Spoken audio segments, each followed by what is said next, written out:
देख रहे हैं एफएम न्यूज, आपके साथ मैं हूं शिवानी मिश्रा। चलिए बुलेटिन की शुरुआत करेंगे इस वक्त की बड़ी खबरों के साथ।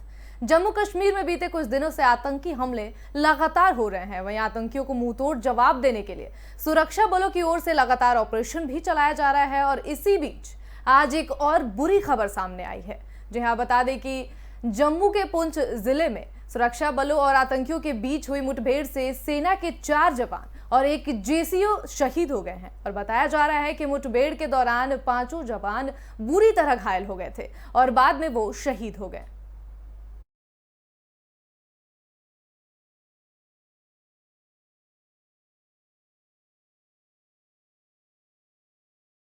अगली खबर का रुख करेंगे लखीमपुर कांड के विरोध में महाराष्ट्र सरकार ने राज्य में बंद का ऐलान किया है। जी हां, साथ ही में बंद को शांतिपूर्ण तरीके से कराने का दावा भी किया गया है। लेकिन इस बीच तोड़फोड़ की कुछ घटनाएं भी सामने आई हैं। मुंबई में बसों पर पत्थर फेंके गए, जिसके बाद बेस्ट बस सर्विसेज बंद कर दी गई हैं। आपको बता दें कि Brihan Mumbai electronic supply and transport को फिलहाल मुंबई में बंद कर दिया गया है। उसकी बसों पर कुछ जगहों पर पत्थरबाजी हुई थी। जानकारी दी गई है कि बेस्ट की 9 बसें, जिसमें से एक बस लीज पर ली गई है, उसको नुकसान भी पहुंचा है। वहीं बसों पर ये हमले धारावी, मानखुर्द, शिवाजी नगर, चारकोप, ओशिवारा, देवनागर और इनबॉटिस मॉल के पास हुआ है।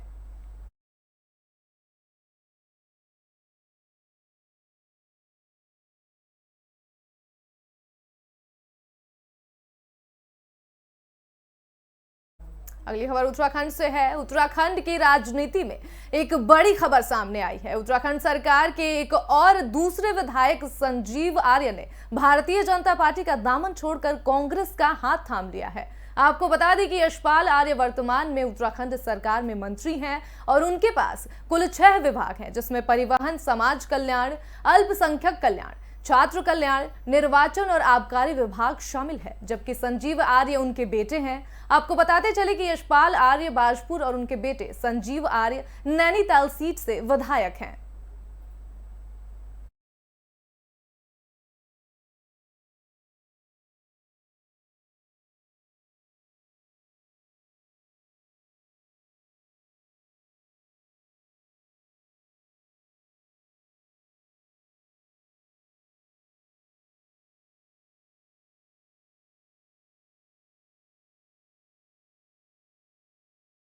लखीमपुर कांड के आरोपी आशीष मिश्रा की गिरफ्तारी के बाद केंद्रीय गृह राज्य मंत्री अजय मिश्रा को पद से हटाने की मांग तेज हो गई है। तो वहीं कांग्रेस की महासचिव प्रियंका गांधी वाड्रा लखनऊ में मौन व्रत रख रही हैं। इसके साथ ही सभी पदाधिकारियों को प्रदेश कांग्रेस कार्यालय पहुंचने की हिदायत दी गई है। बता दें कि बीते दिन वाराणसी में प्रियंका गांधी वाड्रा ने चुनावी हुंकार भी भरी थी।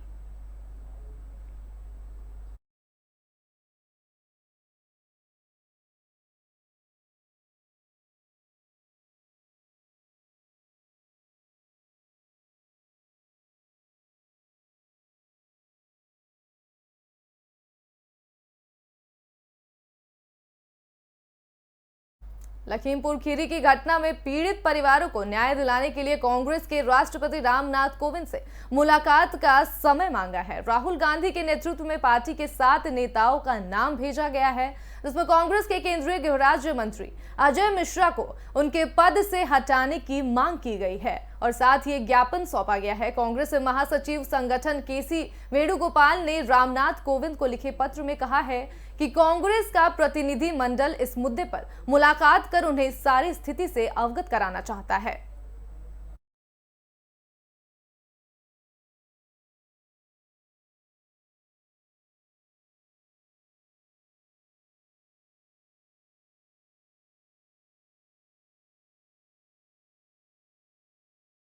समाजवादी पार्टी के अध्यक्ष अखिलेश यादव ने कहा कि कहीं ऐसा ना हो जाए कि ईस्ट इंडिया कंपनी की तरह देश पर उद्योगपतियों का राज हो जाए और सरकार आउटसोर्सिंग के चलने लगे। साथ ही अखिलेश ने सहारनपुर में एक रैली में कहा कि केंद्र की बीजेपी सरकार सब कुछ बेचती चली जा रही है। याद होगा कि अंग्रेज कारोबार करने भारत आए थे। ईस्ट इंडिया कंपनी भी 2-3 चीजों का कारोबार करती थी, लेकिन धीरे धीरे करके उसने कारोबार को बढ़ा लिया और अंग्रेजों ने एक कानून पास किया, जिसे ईस्ट इंडिया कंपनी खुद सरकार बना गई।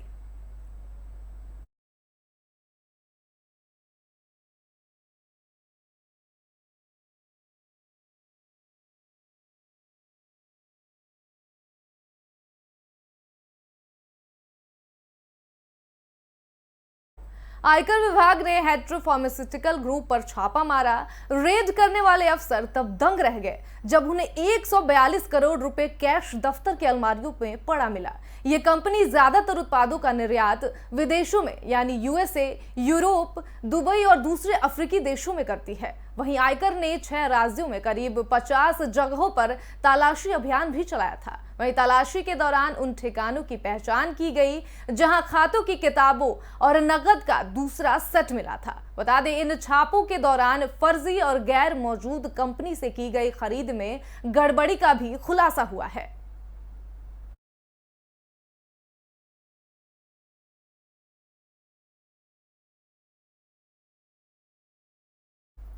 सीबीआई ने महाराष्ट्र के पूर्व गृह मंत्री अनिल देशमुख के नागपुर आवास पर छापेमारी की है। बता दें कि पिछले महीने भी अनिल देशमुख और उनके परिजनों से संबंधित स्थानों पर यह छापेमारी की गई थी और जिसमें आयकर विभाग ने यह पता लगाया था। वहीं सूत्रों के माने तो आयकर विभाग ने राष्ट्रवादी कांग्रेस पार्टी के नेता से जुड़े नागपुर के एक न्यास में वित्तीय गड़बड़ियों का भी पता लगाया है, जो 3 शैक्षणिक स्थान चलाते हैं।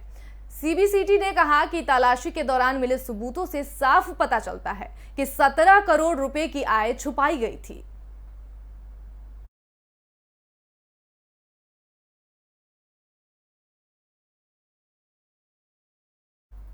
अगली खबर का रुख करते हैं। कोयले की कमी के चलते देश में ब्लैकआउट का खतरा मंडरा रहा है। वहीं केंद्र ने हालात संभालने का भरोसा दिया है, लेकिन कुछ राज्यों में हालात बिगड़ने लगे हैं। आपको बताते चले कि सबसे गंभीर हालत पंजाब में है, जहां कोयले की कमी से गंभीर संकट पैदा हो गया है। पंजाब में 5 थर्मल पावर पॉइंट यूनिट बंद कर दी गई है। आपको बता दें कि पंजाब की थर्मल पावर प्लांट से बिजली उत्पादन क्षमता 5620 मेगावाट है, लेकिन सिर्फ उत्पादन 2800 मेगावाट हो रहा है। वहीं सीएम चन्नी ने केंद्र से जल्दी कोयला सप्लाई बढ़ाने की गुजारिश भी की है।